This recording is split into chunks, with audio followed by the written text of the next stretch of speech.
Awesome. Well, thank you so much, Amy, for joining me this morning, or I guess it's afternoon where you are. It's still morning here in Arizona. But thank you so much for sitting down and having this conversation with me. I'm really excited. Um, Really glad to be here, yeah, Veronica. Thank you for having me. yeah, thank you. So we'll just jump right in. So I just first want to say that reading your collection was really eye-opening for me. I remember trying to find like books and authors to interview, and I saw yours, and I was just so intrigued by even the description of it, specifically the part where it talks about how your book suggests that we enter and exit our old selves like homes. And I think that perspective was really, I guess, shattering to my own world and thinking about how to look at my own past self and how to enter my new self in that sense. Um, Mm. but that connects me to my first question. So, in an interview with Bomb Magazine, you said, "What I really want as an artist and also as a person is to continually experience that desire to explore and discover and to relish things in the world." So, how has writing Dream of the Divided Field allowed you to fulfill that desire? And after writing this collection and learning more about yourself and the world, how has it changed your approach to poetry? So, Dream of the Divided Field is a book that I guess I now think of after having written it as a book that required me to go into my own underworld. Um, I generally believe that the ways that we perceive the world and the ways that we value the present that we live in comes through uh, both our sensory perceptions, but also like spiritual perceptions of like the things that you believe about yourself, the things about you that you believe about your life. So writing the book was a way for me to delve into those topics that were a little difficult for me to face and work through. And in a way, poetry is the thing that kind of is the railing that I hold on to do that kind of work, because I don't think I would have done it if I hadn't been like, I think the book needs this. I think I have to write this because otherwise I won't finish this book. And I think that that's actually an interesting metaphor for the ways that we actually extend or go into our next selves, of having to stretch ourselves in order to say the things that we need to say so that we can learn and grow and move on to the next stage of whoever we are. Yeah, awesome. No, that's a really insightful answer. I really like what you said about using poetry as that sort of railing, sort of bridge, I guess, between your past self and your present and future self. But I also like that idea of like using poetry as a means to further explore yourself. And I guess in a sense to heal from like past experiences. And I think poetry and art in itself is very powerful in that sense. So thank you for that insightful No, of response. course. Yeah, and then moving on to the second question. So the collection is actually divided up into five sections, all with a different number of poems and varying themes. While I Mhm. was reading, I became really curious to learn more about your process for organizing the poems and if there was a sort of rhyme or reason behind which poem came first, which poem came last. So that said, can you discuss how you decided which poems would go in which section and the meaning behind each section? Okay, so I'm gonna try and say this in the most succinct way, because this book took a lot of time and energy for me to order. It went through many reorderings. And I did not have this experience with my first book. My first book was like, oh, like here I am, like ordering these little prose poems, whatever. But this book was much more difficult in the sense that like the the general tone of the poems were different from poem to poem. They kind of spoke to different, for lack of a better word, storylines in my life, or threads in my life that were not immediately like, I had to kind of be like, so which ones do I put next to each other? Do I sort them by theme? Do I sort them by kind of lyric association? Um, excuse me. I just had lunch. Um, or do I sort them by kind of, or do I try to like, put them together in some sort of braid, right? Um, it was really difficult. I think I did something kind of like, I did a mixture of kind of all of the above. If you go through the book, it's actually kind of interesting that it's in 5 parts now that I think about it, because it kind of mirrors like a kind of more traditional, like, exposition, climax, denouement type of thing. I was not doing that really on purpose, but there's like, for example, section 2 in this book is mainly like poems about my family and me thinking through family stuff and how it might relate to the rest of the book. In other iterations of the book, those poems were dispersed and not necessarily next to each other. So I made a different choice basically in terms of like what stories was I going to kind of like uh, pull through the entire manuscript, and which ones were going to be the ones that I was going to more encapsulate in one spot. So for some arcs, like for my family and stuff, I clustered them in one section, but the book kind of follows the movements in grief that I felt through physically transitioning, romantically transitioning, if you will. Like after a breakup, you have to transition from being in a relationship and being in love with someone into a version of yourself who is after that person. And those were kind of the two main, I guess, concrete threads that I was going through. But the thread of the entire book is about like, how do we keep the people, places, and lives we've had when they are ephemeral and they will always disappear. And you can kind of see that it ends where I make basically an argument for art and poetry by the end of the book. And that being kind of like not necessarily different from the self. Really long answer, but lots of stuff. Yeah. Yeah, no, that's really interesting. I think whenever I'm reading like poetry collections, I'm always wondering about like that order, because I know for myself when I write my own poetry and thinking about like if I'm, submitting a couple of poems, which order do I put them in? So that's really interesting. And I really like what you said about how it kind of follows the movements of grief. And when you brought that up, I feel like that definitely can tie back into like those 5 stages of grief. And the book is put up into 5 sections. So but yeah, I think it's interesting how in the moment you don't necessarily think about the order as much, but then when you go back and look at your artwork, you can see all those threads and see how it all came together. But yeah, no, that's a really, really interesting answer. Yeah, so moving on to the third question.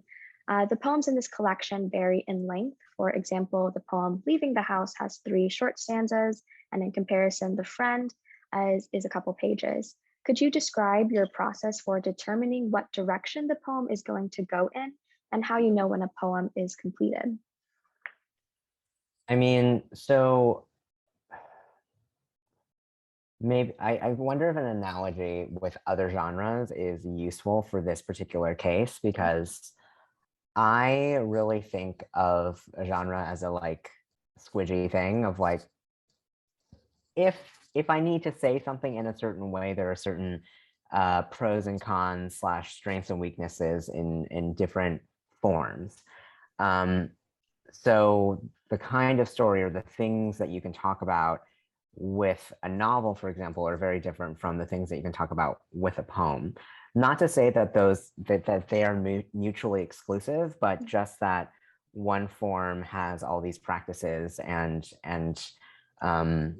yeah, all these practices that allow you to express certain things in orders of scale in a novel, for example, versus something in a poem. So the same thing kind of happened with me in the forms in this book, where I really was just kind of like, what form do I need to get to what I'm actually trying to say?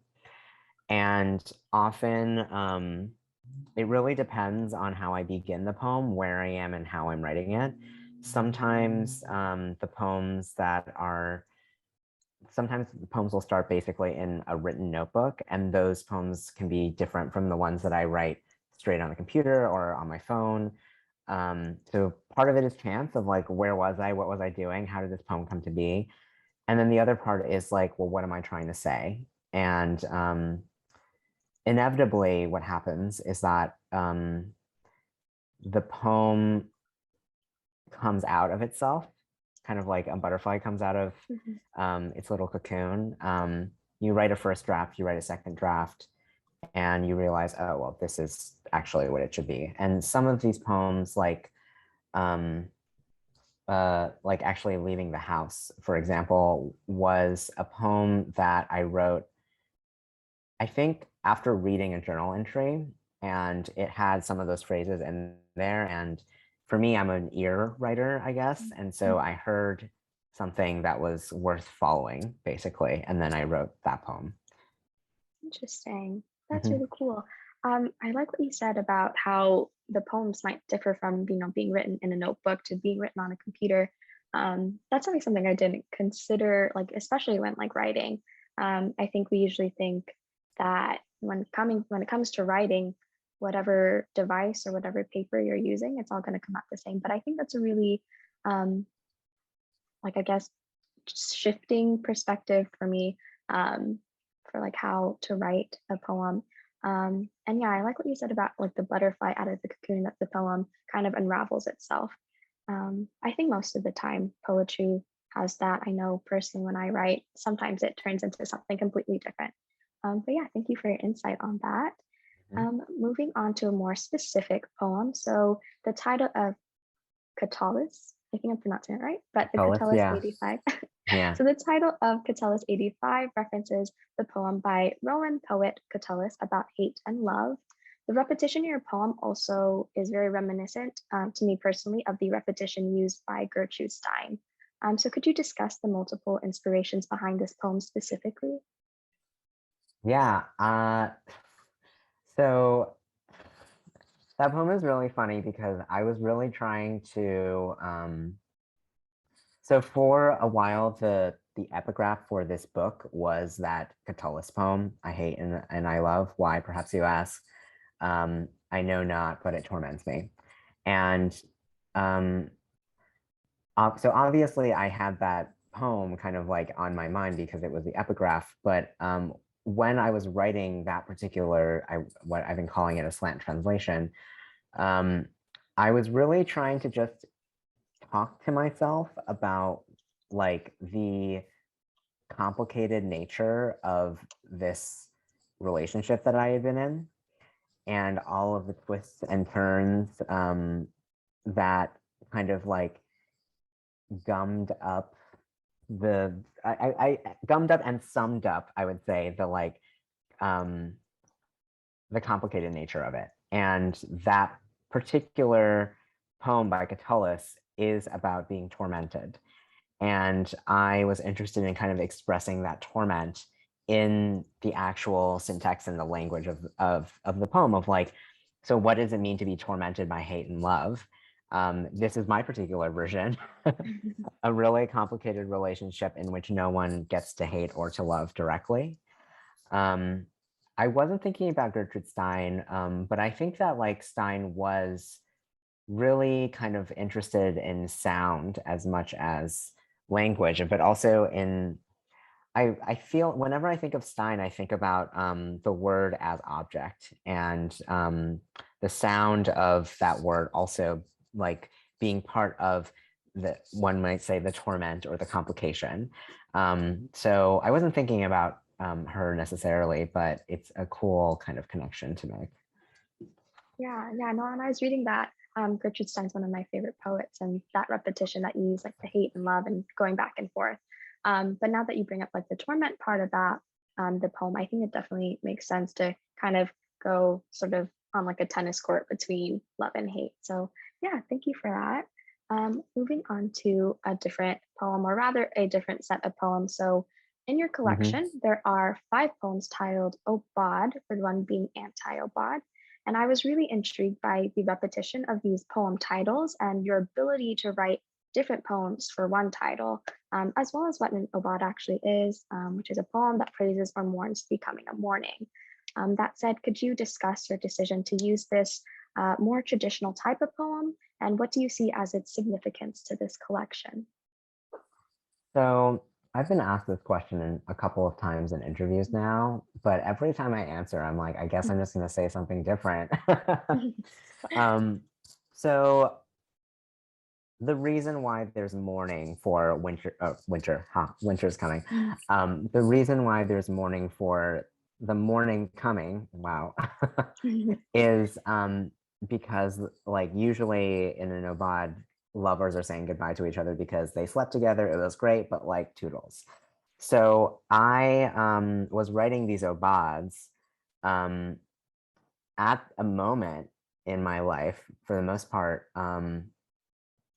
when the farewell had already happened and the obads were being written mainly during times when I was alone.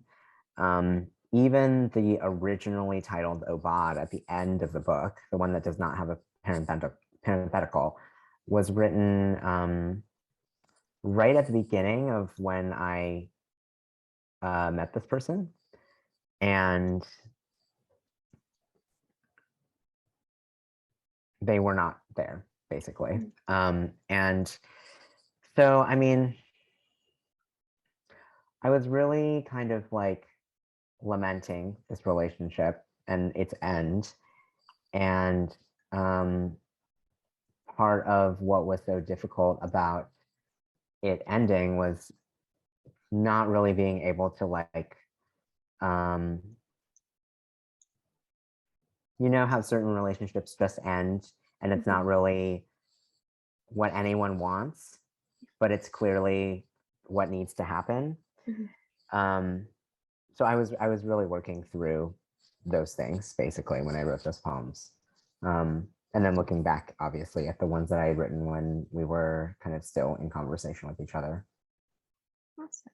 Yeah, no, that's really interesting. I've never heard of them like an abad type of poem before, so I thought it was really cool to see like what this form is, and even when I first started reading the collection, when I first saw the obad, at first I thought it was just like a regular word, and then when I saw the other poems, I was like, this might be an actual form or traditional type of poem there.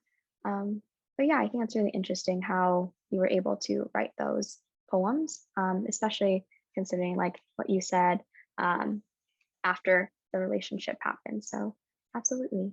And then moving on to another poem. So I like to talk about the poem Paradise Lost. So on the page, this poem uses indentation and functional white space to create a visual effect for your reader. Can you discuss how form informs that poem? And did the shape of the poem change during your composing process? I'm trying to think of how I ended up putting it in that form. I remember that I was reading Jory Graham's Region of Unlikeness, that book, and she is doing, in that book, she does, well, this incredible kind of like lineation where there's text over here and then text over there, and it's like kind of, it's almost like it's split in half like that, and like in that poem. And I wanted to try it myself. And I used it in that poem because there's when a line isn't jammed, there's a slight pause from line to line. It groups the language, etc. And I was kind of interested in an extreme version of that, of like what would happen if this poem was specifically very slowed down.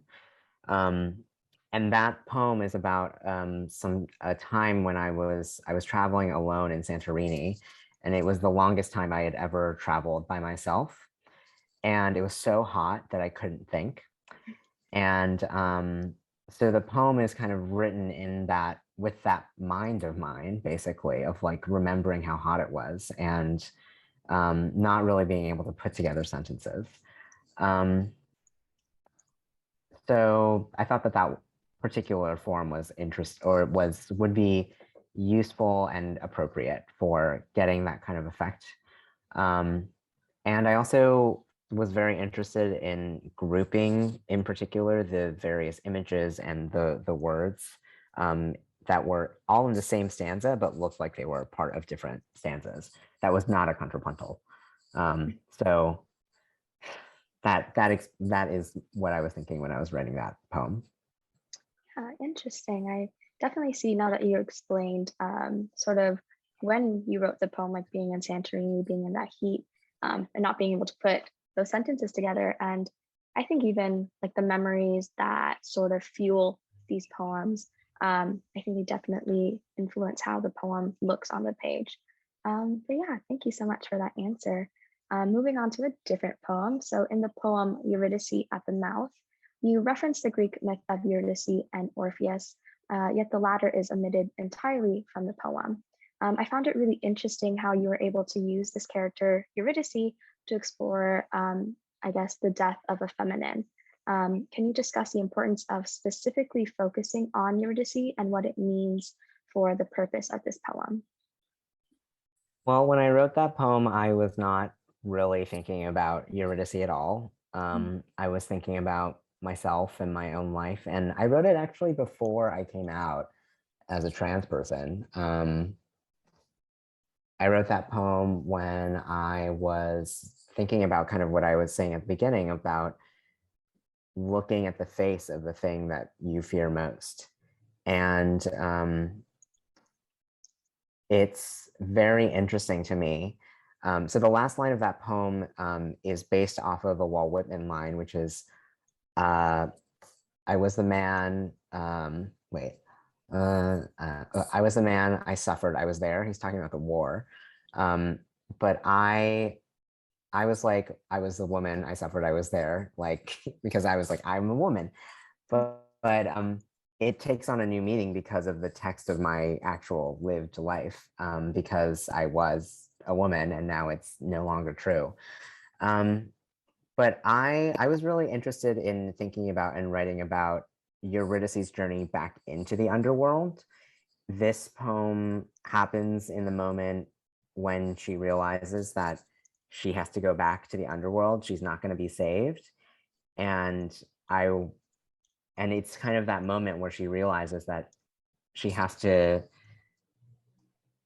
work through whatever is down there. Whatever it is that haunts her, that she's afraid of about death. And that's still something that I think I was very much thinking about. So that's how that poem ended up in that book, but or in this book, because I wrote it very much outside of the context of much of what I talk about it in. Yeah, no, that's really interesting that you're saying how it was written outside of the context of the book. And I think going back to what you said earlier for that first question about writing this collection helped you go into your own sort of underworld. So I think this poem can definitely connect to that about how Eurydice is going back to that underworld and facing what haunts her, what she fears. But I think, yeah, I think this is a really interesting poem to put in that collection. And it's definitely one of my favorites, particularly because of like the Greek myth. But yeah, no, that's a really interesting insight about the inspiration behind that poem. Yeah, moving on to our eighth question. So in the description of the collection, the poems are described as relating to violent heartbreak, tenderness, and suffering. I would agree that what you've written is incredibly raw and emotional, appealing to your readers' own hearts. I know when I was reading the book, there were some poems where I just had to put it down and pause and just kind of sit with myself and think about like those emotions and what it made me feel as well. So that said, how do you go about writing about topics that are deeply personal and vulnerable and then sharing it with the world? And then are there poems or parts of poems you keep for yourself? Yeah, I mean, there's definitely parts of poems and poems that I keep for myself. I always operate under the context and the idea that the writing always has two lives.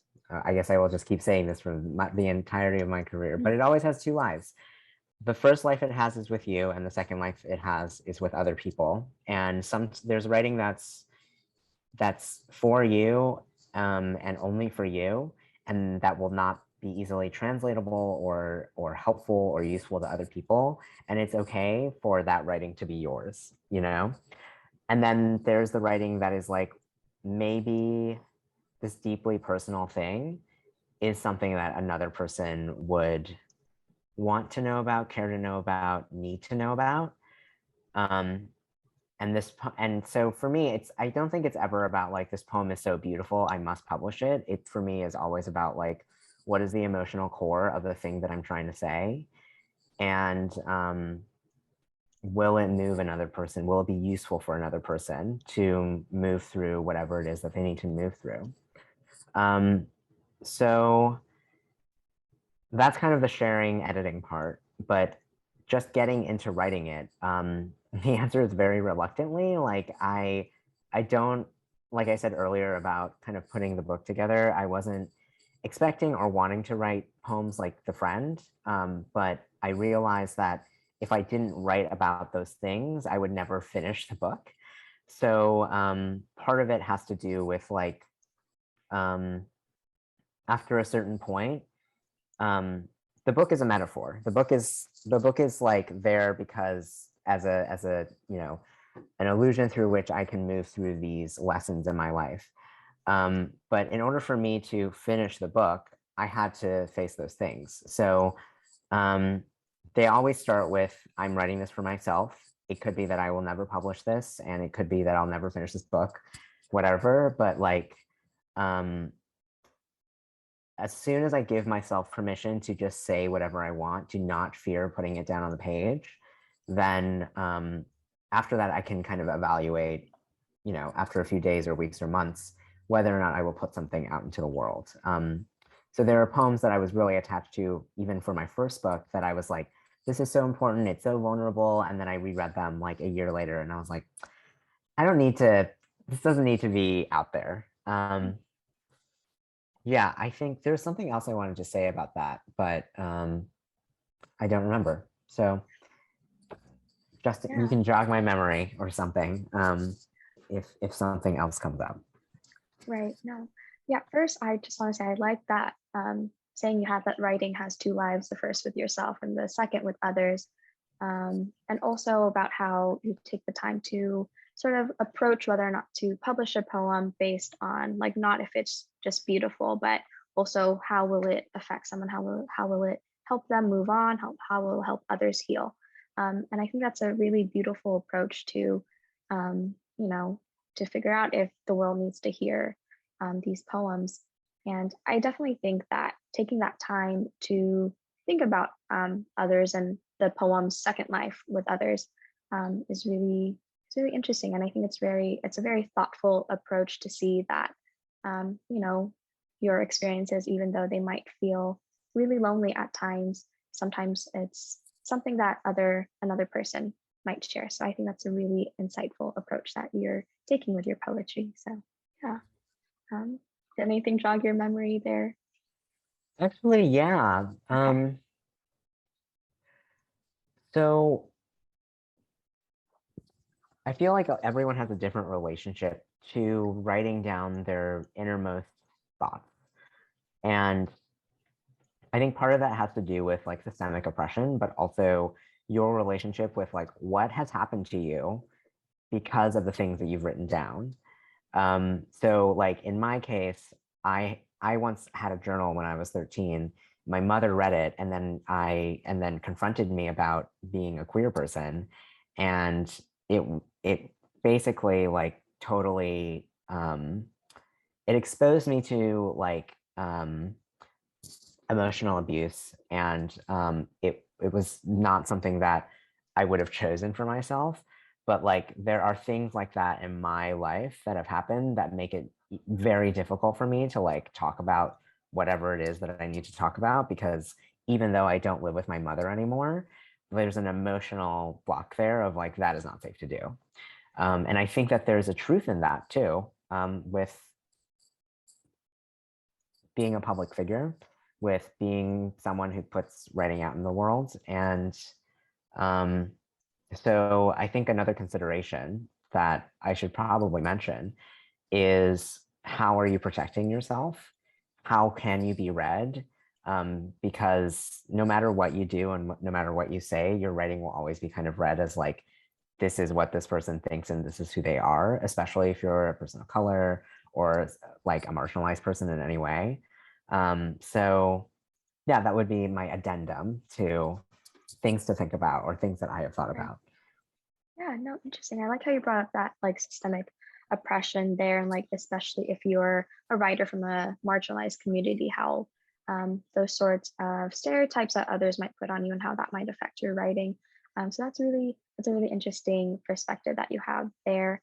And I also like how you said about like that emotional block and how will writing what you've been through, how will that actually writing it down physically, how will that affect you? But yeah, I think those are very important parts or points to make. So yeah. To our ninth question, then. In an interview with The Creative Independent, you talk about how you left your full-time job in tech to become a working writer. So taking that leap definitely requires a lot of courage and perseverance, and I truly commend you for taking that risk. So could you describe what inspired you to fully devote your time to your craft, and if you experience a sort of culture shock when moving from working in tech to working in a more creative field? Yeah, this question is like multivalent. I will say because I don't think I was ever like inspired in per se. I just knew that if I had full control of my life, I would be, and I didn't have to worry about money or other things. Like I would be writing. And in my case, my economic independence was a huge reason that I was able to like distance myself from my family for a little while so that I could build up my own strength and send strength and set up boundaries that were enforceable, basically, to protect myself emotionally, etc. So uh, so I wasn't necessarily inspired. I just knew that like without the constraints on my life, I that having money kind of like allowed me and then disallowed me to have, I would have been a writer. Um, there was a culture shock, but it was not so much a, there was a culture shock, but it was also a socioeconomic shock.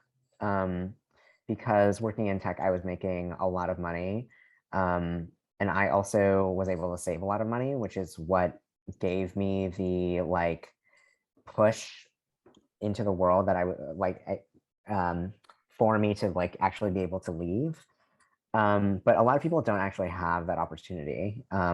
So, I mean, it's something that I'm still like struggling through and working through like every day.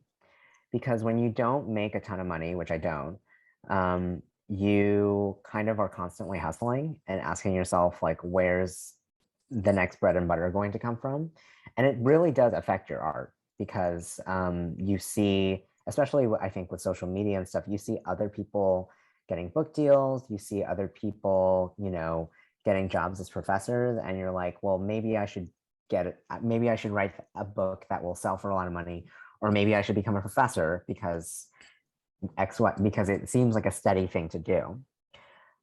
So in the past couple of years since I've left my job, I've really been struggling with like, well, what is or how can I be the writer that I want to be without, you know, ending up in a very precarious financial situation. Um, so yeah, I'm still like, maybe I should go back to tech, blah, blah, blah, blah. I probably won't because I'm very happy otherwise doing what I do, but it's a really serious decision to make, and it's affected my access to healthcare. It's affected my general psychological wellness because of the rising racism in this country, like, but also just like around the hustle and bustle. I often think about going back to tech, but it's not because I want to be working as a tech worker. In the same way that like I don't necessarily want to be a professor, I want to be a writer. So there's no stable economic path that is being a writer, basically. You're never kind of like gainfully employed. You don't have a 401k. It is like it is gig work basically, but it happens to be that your gig is your own. Um, so I think the answer for everyone is really different. Some people really need the stability of a university job, for example. Some people would rather have the stability and the like peace of mind of a 40-hour work week, et cetera, et cetera. And there's a part of me that really, really values that. And I think that has to do with intergenerational trauma. I think that has to do with my family knowing that like the ugly face of this country, really, that really hates poor people and relegates economic disadvantages to marginalized communities. So, and which, you know, cyclically works on itself. So, yeah, it's something that I think about every day almost. And it's something that I continue to work through. Happy to talk more about it, but that is my answer. Yeah, absolutely. But yeah, thank you for that insight. I think when society, or when we think that of people going from like a job in STEM to a job in like, I guess, the humanities and the arts, we really just think of, just like maybe a loss of money, but probably more passion in that. But I really like what you brought up about like the socioeconomic shock as well, and how, going from one career in tech to another career and like writing can affect writers from marginalized communities. I think that's really important to keep that intersectionality in mind as well. But yeah, thank you for that insight. And then lastly, our last question. So currently you teach creative writing and give creative advice at the reading. So what advice would you give to people who wish to become published poets? Oh man. I feel like whenever I'm like give one piece of advice, I'm like, oh my God, but there's so much advice to give. Um, I think the advice that I feel like giving today is take your time. Um, it's better to publish with work that you're proud of than to publish faster. And it could be that like the work that you're publishing with is what you're proud of at that time. And then like 5 years later, you're like, okay. Like, and that's okay. But I think that like something I kind of continually have to learn as an Aries is that I don't have to go fast. I can go slow. And in fact, most of the time when you're going a little slower, you're able to be more intentional with what you put out into the world. Um, when in all of the things that we've talked about today. Um, and you're also able to like really develop your own voice. Um, and I don't mean that in like voice type of way, but I mean like how can you write in a way where you can truly be honest with yourself? How can you be tapped into that vein of art and creativity that first led you to writing? And how do you stay true to that feeling or that passion? Because it's different. Writing is different from a writing career. And if you don't have your ducks in a row about writing, it can be your writing can get really, really muddled up by your writing career because you will start to feel as though if you don't have a direction already, you'll start to feel as though you have to take whatever direction happens to be the most popular or happens to be the most electrifying or interesting looking to you. But just remember that largely doesn't have to do with you, not with what your work you're trying to do. No, I think that's really awesome advice, amazing advice. First, I'm also an Aries, so I appreciate what you're saying about trying to figure out how to stop going so fast and go slower. I think definitely taking your time is something that I'm also trying to learn just in life in general and also as a writer. And I really appreciate what you said about developing your own voice and not focusing on just being published fast. And I think even in like our society today, especially with social media, like what you said in the last question, how we see people, being, I guess, more successful or successful at a sooner time than you are. So I think just taking your time and moving at your own pace, I think that's really great advice for people who want to become published poets. But yeah, thank you so much for sitting down with me today. That was our last question. But yeah, I really appreciate all of these insightful answers, and I'm sure our readers and whoever's viewing this will appreciate them as well.